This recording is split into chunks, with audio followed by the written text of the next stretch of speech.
মধ্যেও কয়েক প্রকার মরুভূমি আছে।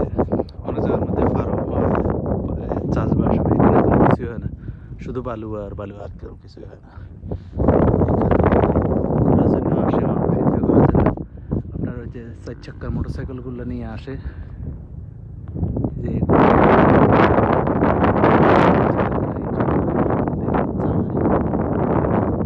এটা হয়েছে আমার আর বাপেরা এখানে টেন্ট লাগাইছে। যে বাংলাদেশের নায়ক নায়িকারা যে ব্যান্ডগুলো ইউজ করে, এই ব্যান্ডগুলো মানে গাড়ির ভিতরে সব কিছু, কিচেন, বেড, বাথরুম, ওয়াশরুম সব কিছু এগুলোর ভিতরে। বাচ্চারা এখানে, তো আমি নিয়ে আসছি পোলাপানরে এখানে ঘুরাছে। খুব সুন্দর জায়গা।